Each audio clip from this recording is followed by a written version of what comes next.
Well, the Trump administration taking aim at a surge of gang violence in New York's Suffolk County.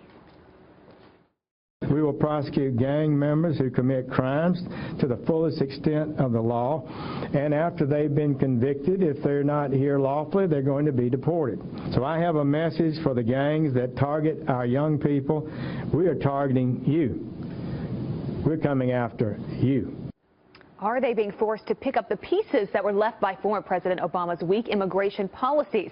Well, joining us now, the Sheriff of Suffolk County, Vincent DeMarco. Good to have you here, Sheriff. My pleasure to be here. I mean, you have seen this firsthand, and this has been going on for quite some time. A lot of people haven't heard about MS-13 since just recently. Yes, MS-13 has a large presence in Suffolk County and our neighboring county of Nassau as well. And they're a very young gang and a very brutal gang. And they savagely beat and murder young kids.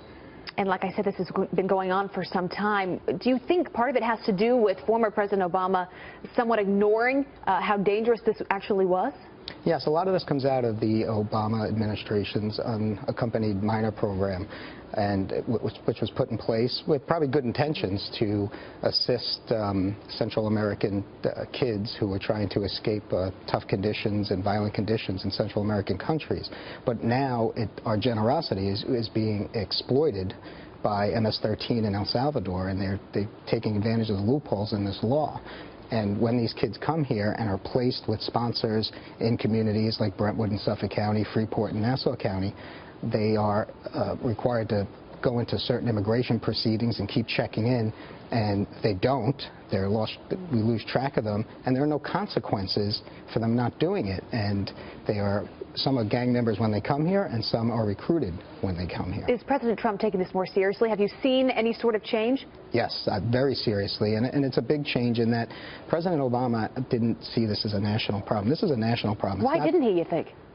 I don't know. I just don't think he was interested in the details of this program.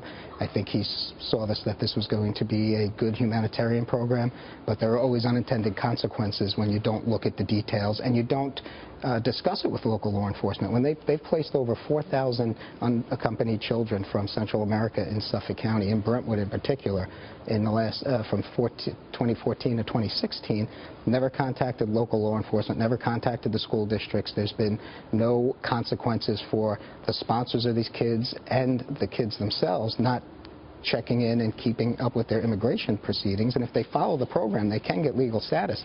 But they don't, and there's no consequences. And what kids need more than anything is structure and discipline. We're not teaching them structure and discipline. No, absolutely. So take a listen to this, and you know this already, but MS-13, the gang members, they are connected with more than 30 murders in Long Island since 2010.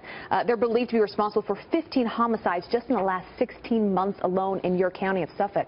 I mean, this is serious. I mean, do people live in fear in your streets?